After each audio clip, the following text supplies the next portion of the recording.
For 25 years, I was in a rigid routine. I'd work in the mornings, come home to my wife later in the afternoons, and we'd spend our evenings together, eating her home-cooked meals and watching TV until night came, and we would go to bed. Then we would do it all over again. Sometimes I would doubt our life together. A nagging voice in the back of my head told me I didn't do enough for her, that we should want for more. But then I'd wake up and hear her singing softly as she cooked our breakfast, and any doubts I had would fade away. We could have kept going like that forever, but we never got the chance. I'm sat here alone now in our bedroom, huddled up in a blanket, recording this on my laptop, and eating some awful fast food. I can't bear to leave this room. I know if I open that door and walk down that hall, I'll pass what used to be our kitchen. What remains is just an open, lifeless room. The cabinets had to be torn out, and the floor ripped up from the damage. I arranged for some good men from the church to take the stove one day. I couldn't bear to be there when they took it. I left the front door unlocked and hid like a coward till I heard them leave. I already burned through my bereavement leave, but I haven't gone back to work. I just sit in our room and listen. I keep hoping to hear her voice again. Instead, all I hear is silence. The house is so quiet, so still, and in those endless spans of silence, my mind fills in the void with harsh memories. The thoughts eat away at me like acid. Sometimes it's questions about what I could have done differently. Other times it's like a film on repeat, the scenes playing out relentlessly. On the worst days, in the cold silence, the thing that consumes my mind are those final moments I had with her. A week before it happened, she told me what was wrong. It was a warm Monday afternoon, and I had just gotten home from work. She was in her usual place, cooking over the stove. The sound of sizzling pan-seared steak filled my ears. The room was slightly smoky, and it smelt heavenly throughout the house. I could feel the heat as I walked into the kitchen to greet her. She was wearing some jeans and that tan cardigan she liked over her blouse. I hugged her, head over her shoulder, and asked how she was doing today, like I did every day. I expected her to say something sweet in her usual way. Instead, she surprised me when she said, "I'm cold." I laughed at her. I thought it was a joke. I mean, it was a nice 84 degrees outside, and it was noticeably hotter in the kitchen. I genuinely thought she was just pulling my leg. But no. She didn't laugh back. Didn't even smile. She rolled up her sleeve and showed me her goosebumps with a look of tentative concern. We figured she had a weird fever. She didn't feel particularly warm, but we decided to treat it like a fever anyways, and I put her to bed after dinner, skipping our TV shows that night. She got under the covers, despite me telling her not to, but I let it slide.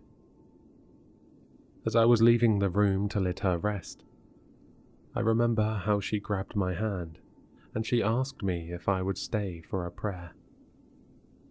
Church had always been more of her thing than mine, but I didn't mind. I thought she might feel better if she did, so I closed my eyes and let her pray. Dear Heavenly Father, hallowed be thy name. You are the Father of health and wellness, and Satan is the father of sickness and suffering. I pray that this sickness will leave my body, and I will feel your warmth once again. In your name I pray. Amen.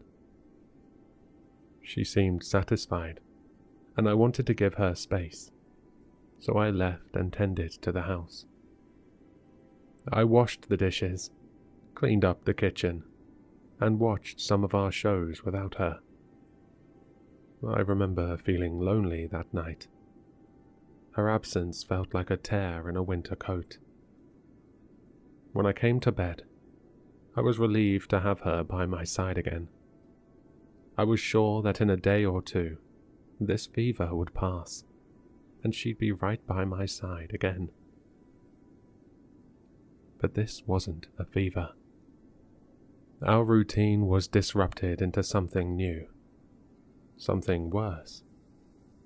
Now, I'd come home and go straight to our bedroom to see her. She insisted on turning off the fans and keeping the door shut. When I opened the door, my glasses fogged.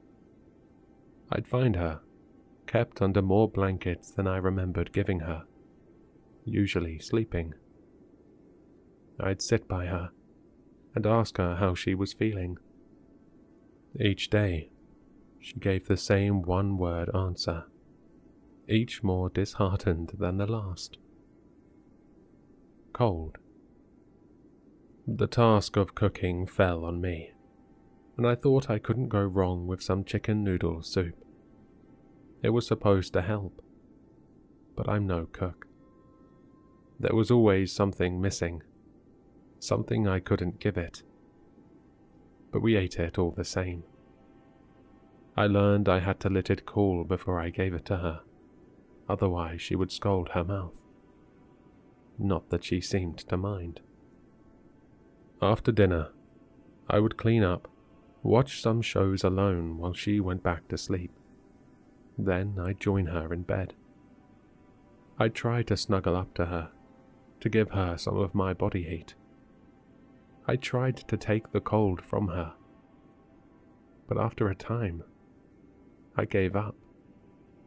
She was too cold to hold on to for any long period of time. I wish I held her anyway. Sometimes I would press my hand against her cheek, then her forehead. Sometimes she pressed back against my hand. This sickness had affected her physically, but under those blankets, behind the shivering, somewhere beyond the cold, the woman I loved was in there, fighting. The earliest doctor's appointment we could get was Thursday morning. I took some time off work in order to make the appointment. That morning was a relaxing 75 degrees, but looking at her, you wouldn't know it. She wore a heavy coat and sweatpants with long johns underneath. A scarf and beanie hid her face from the world. Hidden behind the layers, her eyes looked tired. She got looks from the staff and patients alike in the clinic. I checked her in, and she did her best not to chatter her teeth as I filled out the forms. In short, the clinic was a bust. They took her back there and did a standard checkup. Nothing was out of the ordinary, according to them. They chalked it up to poor circulation, wrote a prescription, and they sent us away without any other consideration. I made sure she took the medicine, but it didn't help her. I took a full day off work that Friday and did what I could. I came back from the store that morning and began to haul in what should have helped. I set up a space heater, draped a thick winter blanket over her, and assured her that I had been looking up recipes for some better soups. Despite all of this, I heard her shivering as I closed the door. She laid in there all day, only getting up to use the restroom, but that was getting less frequent. I would sit in there for 10 minutes or so at a time, before having to leave again. The room was too hot now, and I couldn't stand to be in there for any longer than I was. I checked on her often, sat when I could, and when I was out, I would call the doctor again and explain that she was getting worse. She was getting colder. There was nothing they could or would do. Friday night came and went. More soup, more tea, more dishes. I had to take to sleeping on the couch, as our room was far too hot for me. Every couple hours I woke up alone, and when I did, I would walk over to the door and listen for her. Once I heard her shivering. Another time she was snoring. Another, she was crying. Saturday morning, I woke up later than normal. I began the new routine. Start the coffee, start the tea, start breakfast. It was quiet that morning, lifeless. I could never cook like her. She had an aura about her that filled the house with energy when she cooked. Most mornings she'd be cooking, humming along to some song I never knew, without a care in the world. She was happy. Maybe that's what my dishes were missing. Everything I cooked was made with worry. I put it all on a tray and took it to our room. After a night without her, I was determined to bear the heat and sit with her for longer. When I opened the door, I found our bed empty. 7 blankets strewn about the room, thrown off without care, leading to our bathroom. The shower was running. Steam billowed out of the bathroom and bled into our bedroom from behind the closed door. I put down the tray and knocked. Then again. Then with more urgency. Each time I got no answer. I had begun to sweat. The heat from the room was bad enough, but the steam from the bathroom felt scalding. I tried the door, but it was locked. I had to think, but the heat was starting to take its toll on me. I felt sapped, exhausted. How could she stand this horrible room? I yelled for her, and when I heard no answer, I used what strength I could muster and kicked the door. Once, then twice. Then the door gave way. The heat hit me like an oven, and inside was my wife. I found her in the shower, burned and shivering. She was sat on the shower floor with the water hitting her back. There was a big red circle where the water had burned her. Soft chunks of skin flowed off her back and toward the drain. I learned that she had turned the temperature on our water heater as high as it would go, and then turned the shower on and sat. She didn't know how long she was in there, or how long she would have stayed if I didn't get her. All that she knew is that she was cold. I got her out of the shower. She fought me until I mentioned the blankets. Then she let me guide her back to bed. I dressed her wound the best I could with what we had, and turned the water heater back down, cooler than before. She got really low after that. She refused to go to the clinic again, or anywhere for that matter. The heater and blankets were at home, and that's where she demanded to stay. That night, I sat with her. Sweat stained my clothes, but I paid it no mind. My wife needed me. I was at a loss, and I felt desperately powerless to help her. I prayed with her. I thought it's what she needed, and it's all I had left to try. I prayed like she had. I asked God for forgiveness and healing and warmth. I prayed with conviction. I nearly believed it. Maybe I just needed to believe in something. I knew that she believed in it, and if nothing else, I hoped that she would feel comfort in the prayer. When I stopped praying, she began her own prayer. What she prayed, I can't repeat. What I can say is that the cold hand reached her heart and corrupted her faith. She said things that I'd never thought I'd hear from a good Christian woman like that. She denied God and his forgiveness. She promised her soul to the devil, as long as Satan promised that the fires of hell were warm.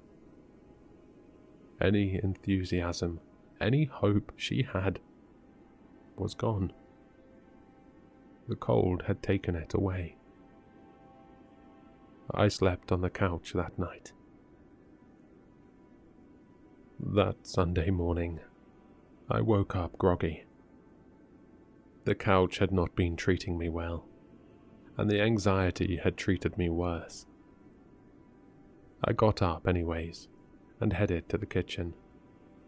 It was time for the routine to start again. She needed me. More coffee, more tea, more breakfast that doesn't quite taste right.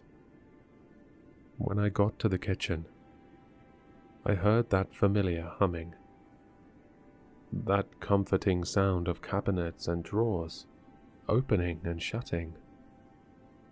She was back, and she was cooking up something heavenly. It smelled like a ham steak, and I remember thinking that was a strange choice for breakfast. But I was just happy that she was feeling like herself again. She was wearing shorts and a tank top. She was reaching on her tiptoes for something deep in the cabinet when I walked in to greet her. "What's for breakfast, dear?" I asked. She didn't acknowledge me. She just kept looking in the cabinet above the stove. I looked at the stovetop and saw that a burner was on, and she was reaching further back into that cabinet. She had placed her hand on the burning cast iron pan, and it was sizzling. The adrenaline hit my blood like cement. She found what she was looking for. Before I could comprehend what was happening, she had doused herself in cooking oil. She turned to face me. In her mangled hand, she held a matchbox. In her good hand, she held the match. In an instant, she and the kitchen were engulfed in flames. She didn't scream. She didn't flail around. She sat on the ground, arms hugging her knees to her chest. Among the crackling of the fire, I heard her teeth chatter. She shivered while she burned. My wife is gone. My life is gone. I have nothing but the memories, and this feeling that I can't shake. I'm cold.